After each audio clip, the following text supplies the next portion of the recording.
તો તરફ વડીનાથ ધામ ખાતે ભવ્યાતિ ભવ્ય પ્રાણ પ્રતિષ્ઠા મહોત્સવ યોજાઈ રહ્યો છે ત્યારે અમદાવાદ જગન્નાથ મંદિરના મહંત શ્રી દિલીપદાસજી મહારાજ પણ તરફ ધામ પધારી હાજરી આપીને શોભામાં અભિવૃદ્ધિ કરી હતી। દિલીપદાસજી મહારાજે પણ ગુજરાત ફર્સ્ટ સાથે વાતચીત કરી હતી।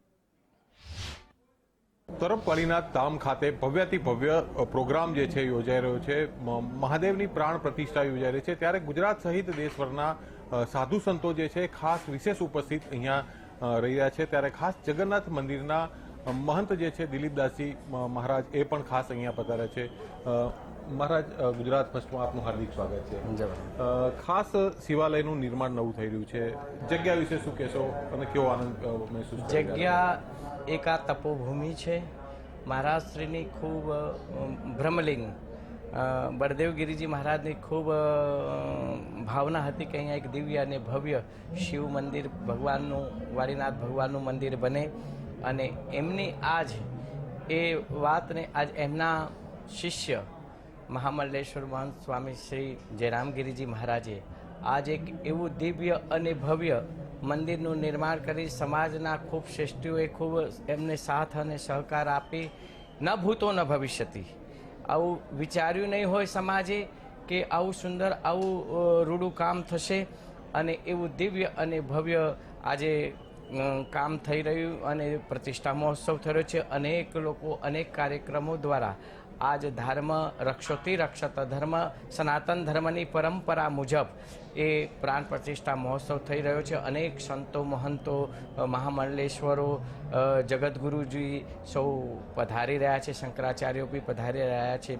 અને આપ સૌ જાણો છો કે આપણા યશસ્વી વડાપ્રધાન માન્ય શ્રી નરેન્દ્રભાઈ પણ પધારી રહ્યા છે। આજ એવું લાગે કે અમે તરફની ભૂમિ પર નથી પણ અયોધ્યાની એક પાવન ભૂમિ પર આવ્યા છે। એક મહિના પહેલાં જ્યારે અયોધ્યામાં જે રામ જન્મભૂમિનો પ્રતિષ્ઠા મહોત્સવ હતો અને જે કાર્યક્રમમાં જે રીતે બધા સંતો બેઠા હતા એ જ આજ ફરી અમને આજ તરફના વાડીનાથ મંદિરની એક જન્મભૂમિ જો અયોધ્યાનું સ્મરણ કરાવી રહ્યા છે।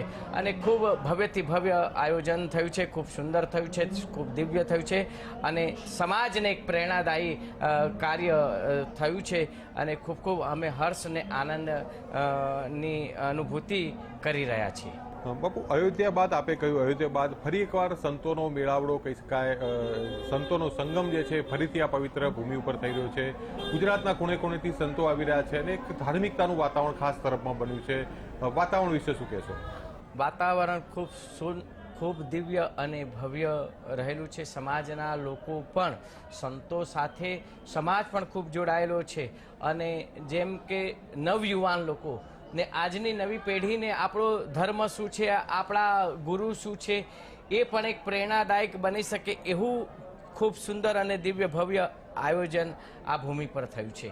અને વાતાવરણ માટે તો મેં આપને કીધું કે સ્મરણ કરીએ કે ખૂબ દિવ્ય અને ભવ્ય વાતાવરણમાં જન્મભૂમિ જેવું એક વાતાવરણ અહીંયા સર્જાવી અને આ કાર્ય થઈ રહ્યું છે।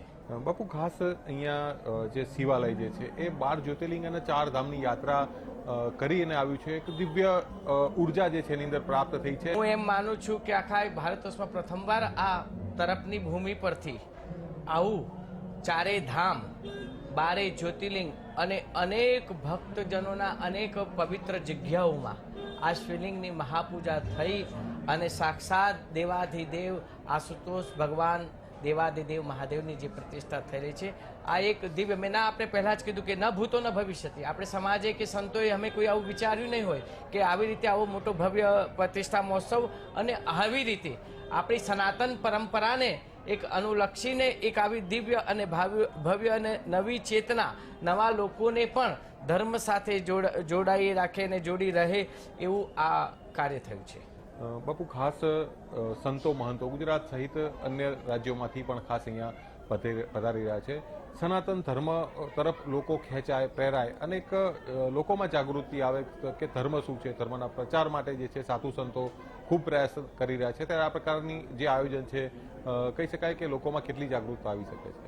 રામ મંદિરના નિર્માણ પછી લોકોના ખૂબ ધર્મ સાથેની ખૂબ લોકોની આસ્થા જોડાઈ રહી છે। અયોધ્યાની સાથે તો છે જ, પણ આજ અમે અહીંયા જોઈ રહ્યા છે કે આટલી મોટી માનવ મેદની એ બી અને આટલા અઠવાડિયાનો આવડો મોટો પ્રસંગ, એ પ્રસંગને અનુલક્ષીને આજ ખૂબ લોકો ધર્મ સાથે જોડાઈ રહ્યા છે ને આપણે જોડાવવું જ જોઈએ. આપણો ધર્મ છે, સનાતન ધર્મ છે, આપણી પરંપરાને આપણે જાળવવી જોઈએ, જાણવી જોઈએ અને એનો જે લાભ છે, એનો જે આપણે ઉદ્દેશ છે એને સાર્થક કરવો જોઈએ. બાપુ, હાલની ચાલુ સરકાર જે છે, નરેન્દ્રભાઈ મોદી છે, ગઈકાલે પણ એક લોકાર્પણ કર્યું છે, અયોધ્યાનું લોકાર્પણ પણ કર્યું છે. ખાસ જે છે અહીંયા તરફ વાડીનાથ મંદિર ખાતે પણ 22 તારીખે આવી રહ્યા છે. શું કહેશો, સમગ્ર માહોલ જે છે ગુજરાત તેમજ સમગ્ર ભારત માટે એક કહી શકાય કે ધર્મના પ્રચાર માટેનું આખું વાતાવરણ ઊભું થઈ રહ્યું છે? ત્યારે ધર્મનો જ્યારે આવો એટલો પ્રચાર પ્રસારને આપણને આવા એક યશસ્વી વડાપ્રધાન જે કે રાજસ્વી ઋષિ સમાન, સંત સમાન આપણને સૌને પ્રાપ્ત થયા છે અને ધીમે ધીમે આપણા દરેક ધર્મ ક્ષેત્રનો ખૂબ વિકાસ થઈ રહ્યો છે.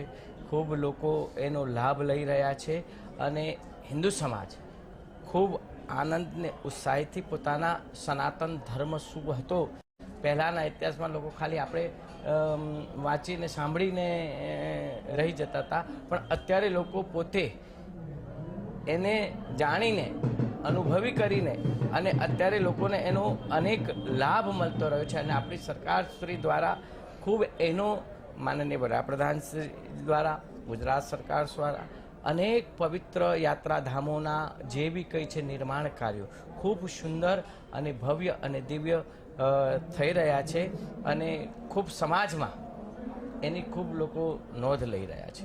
બાપુ, ખાસ કહી શકાય કે ગુજરાત ફર્સ્ટ પણ એક પ્રયાસ કરી રહ્યું છે કે સાધુ સંતો સાથે જે સમાગમ જે છે એ ખાસ થાય અને એક સારું વાતાવરણ બને એ પ્રકારે અમે પણ ખાસ પ્રયત્ન કરી રહ્યા છે. ગુજરાત ફર્સ્ટ સાથે બાપુ આપ જોડાણ આપનો ખૂબ ખૂબ આભાર. તો આ હતા દિલીપદાસજી મહારાજ કે જેમને સનાતન ધર્મ વિશે તેમજ સાથે સાથે કહી શકાય કે જે લોકો છે એ મોટી સંખ્યામાં આવી રહ્યા છે ત્યારે ધર્મનો પ્રચાર થાય, સનાતન ધર્મનો પ્રચાર થાય એ પ્રકારના સુંદર પ્રયાસ અહીંયા થઈ રહ્યો હોવાનું ખાસ જણાવ્યું છે.